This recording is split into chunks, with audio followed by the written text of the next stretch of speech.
He played a water drinking game. He ended up in a coma.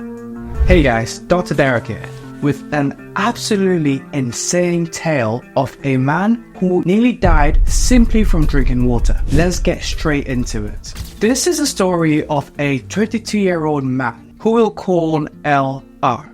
Now, LR is an inmate at a detention facility who decides to play a game with his roommates. It's a simple game of rock, paper, scissors, but with one twist. Whoever loses has to drink an entire cup of water as a penalty. Here's a step-by-step of what happened. 8 p.m. The game begins and LR is already off to a bad start. He's only 3 games in and he's lost each one. And no matter how many times he changes up his strategy, he keeps losing. But remember, according to the rules, he needs to down a 300ml cup of water each time he loses. Over the course of around 25 to 28 games, LR loses an incredible 20 to 22 times.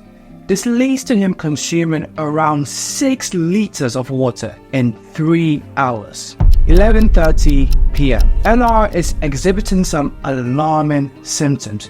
He's restless, and his speech is incoherent. Before long, he begins vomiting and suffering convulsions. He's quickly brought to the detention center clinic where he's given 100 milligrams of phenobarbital. This is an anti-epileptic drug. However, not only does his condition fail to improve, it actually gets worse.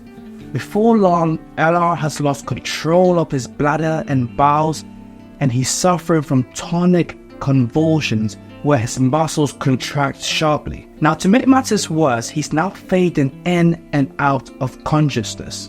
2 p.m. the next day, 18 hours after starting the game, LR is transferred to a hospital. However, he's now in a coma. It's at this point that the tests begin. Physical and neurological examinations reveal slight muscle rigidity, but no other abnormalities.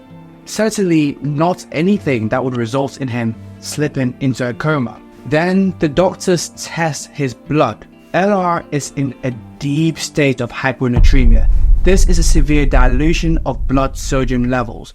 This, combined with his kidneys' inability to manage his water balance, seems to have caused fluid buildup around his brain. Finally, they have an explanation for the neurological symptoms and the coma, but that doesn't mean LR is out of the woods. Far from it. Now, let's take a break to quickly evaluate just what the doctors diagnosed LR with. Because while his sodium was critically low, that wasn't the only issue at hand here. The tentative diagnosis, which was later confirmed through additional testing, was a condition called Syndrome of Inappropriate Antidiuretic Hormone Secretion, known as SIADH. This is a condition that's characterized by the excessive release of antidiuretic hormone, also known as ADH. Now, this hormone helps to regulate the body's water and salt balance.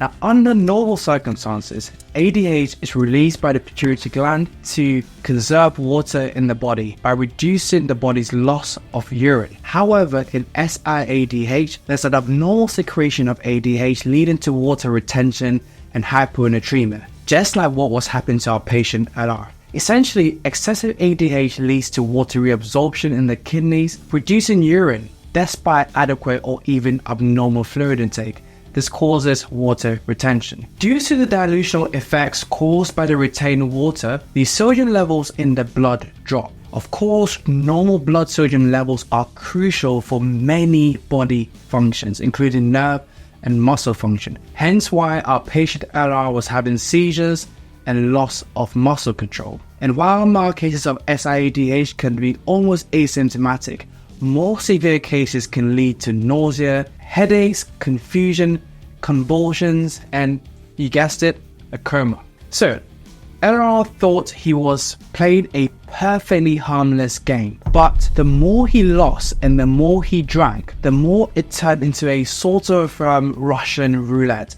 And even though the only thing he was putting into his body was water, he was ingesting such large amounts that his body just couldn't keep up. The SIADH was the icing on the cake, taking a bad situation and making it so his body couldn't take the steps to relieve the problem. Now, ironically, the fact that LR was in a detention center proved to be his life-saving grace. Once the doctors treated him, had his diagnosis, they began an infusion of saline to combat his severe hyponatremia. They also administered dexamethasone to reduce the swelling in LR's brain. On day 2, LR's convulsions recur, prompting further intervention with phenytoin. This is an anti-seizure medication used to treat epilepsy. Now, on day 3, LR is conscious again, though the convulsions have done significant damage to his muscles. He's kept for an additional 3 days, at which point an MRI confirms that his brain activity has normalized. Miraculously, he is discharged just 6 days after the water drinking incident began. As you can see, this is serious business, so please take care of what you put in your body and how much at all times. In high enough amounts, everything is toxic. Remember, I truly care about your health and I wish you the very best.